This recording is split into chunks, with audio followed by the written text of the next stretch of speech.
दोस्तों, समय के साथ बढ़ते खर्चों और जिम्मेदारियों के कारण लोग अमीर बनने का सपना छोड़ देते हैं और काफी निराश हो जाते हैं। लेकिन आज के वीडियो में मैं आपसे एक वादा करने जा रहा हूं। इस वीडियो के बाद आप अंदर से कॉन्फिडेंट महसूस करोगे। कुछ कर दिखाने की आग जो आपके अंदर बुझ चुकी है वह फिर से जाग उठेगी। दोस्तों, शुरू करते हैं इस वीडियो को हमेशा की तरह मजेदार कहानियों के साथ, जिनमें हम सीखते हैं अमीर बनने के नए नए तरीके और पर्सनल फाइनेंस और इन्वेस्टमेंट जैसे टफ सब्जेक्ट्स के बारे में बहुत ही आसानी से। दोस्तों, एक समय की बात है, एक गांव में सोनू और मोनू नाम के दो लड़के रहा करते थे। वे दोनों ही बेरोजगार थे, वे दोनों ही हार्डवर्किंग थे और बड़े बड़े सपने देखा करते थे और जिंदगी में कुछ बड़ा करना चाहते थे। उनके पास कोई काम नहीं था। फिर एक दिन अचानक उनके सामने एक मौका आया। जिस गांव में वे दोनों रहते थे, उस गांव में पानी की बहुत समस्या थी। लोगों को एक बाल्टी पानी भरने के लिए मिलो दूर नदी तक जाना पड़ता था और पानी को ढोकर अपने घर तक लाना पड़ता था। उस गांव के मुखिया ने एक फैसला किया कि हम किसी को काम पर रख लेंगे जो बाल्टी भर कर लाए और फिर गांव के लोग उससे बाल्टी खरीद लेंगे। तब मुखिया ने पूछा, है कोई ऐसा जो यह काम कर सके? तब सोनू और मोनू इस काम के लिए राजी हो जाते हैं। ये नौकरी पाकर वे दोनों बहुत खुश हुए और वे दोनों काम पर लग गए। पहले ही दिन दोनों ने 10-10 बाल्टियां भरकर नदी से गांव तक पहुंचाई, जिसके बदले उन दोनों को काफी पैसे मिले।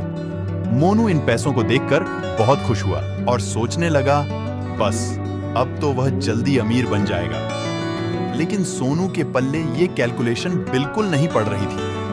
बाल्टी उठाने की वजह से उसके हाथ में छाले पड़ गए थे और पीठ भी दर्द कर रही थी। और सोनू सोचने लगा कि ऐसा हमेशा तो नहीं चलने वाला, और उसने एक नया प्लान बनाया कि क्यों ना नदी से गांव तक एक पाइपलाइन बिछा दी जाए। उसने इसके बारे में मोनू से बताया। इस पर मोनू ने कहा, सोनू, तुम पागल हो गए हो। पाइपलाइन बिछाने में तो सालों लग जाएंगे। मुझे तो इसकी कोई जरूरत नहीं लगती। मैं तो दिन में 100 बाल्टी तक उठा लूंगा और खूब पैसे कमा सकता हूँ। यह कहकर मोनू फिर से अपने काम में लग गया। लेकिन सोनू ने अपने भविष्य के बारे में भी सोचा और उसने इस काम के साथ साथ अपने आइडिया पर भी काम शुरू कर दिया, क्योंकि उसे मालूम था कि आज का पेन कल का गेन बनेगा। और वह दुगनी मेहनत करके पाइपलाइन बिछाने का काम भी साथ साथ करने लगा। दोस्तों, 1 साल बीत गया और मोनू ने बाल्टी के काम से काफी पैसा कमाया। वहीं दूसरी ओर सोनू का प्लान भी पूरा होने ही वाला था।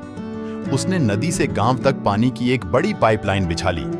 उसने पाइप के एक सिरे पर एक नल लगाया और वहां देख रेख के लिए एक आदमी को खड़ा कर दिया। अब गांव में जिसे भी पानी चाहिए होता, वह उस आदमी को पैसे देकर नल से पानी भर लेता और सोनू बिना काम किए पैसे कमाने लगा। सोनू चाहे सो रहा हो, पार्टी कर रहा हो, उसकी इनकम पर कोई असर नहीं पड़ता। दूसरी तरफ मोनू पाइपलाइन की वजह से दोबारा बेरोजगार हो गया। अब जरा रुकिए और सोचिए कि क्या हम ज्यादातर लोग मोनू की तरह ही नहीं जी रहे? दोस्तों, अगर आप अपनी जिंदगी को स्वतंत्र रूप से जीना चाहते हैं तो आपको फाइनेंशियली फ्री होना ही पड़ेगा, जिसके लिए हमारा ध्यान हमेशा अपने लिए ऐसे एसेट बनाने पर होना चाहिए जो हमें पैसिव इनकम दे सके। दोस्तों, इसमें टाइम और मेहनत दोनों ही लगेगा, लेकिन आप उन लोगों की कैटेगरी में आ जाओगे जो लोग अपनी जिंदगी अपनी शर्तों पर जीते हैं। तो चलिए, हमारी आने वाली वीडियो में आप और हम दोनों मिलकर फाइनेंशियली फ्री होने के लिए और नए रास्तों पर बात करेंगे। तब तक के लिए सब्सक्राइब करें हमारे चैनल लिमिट क्रेकर को।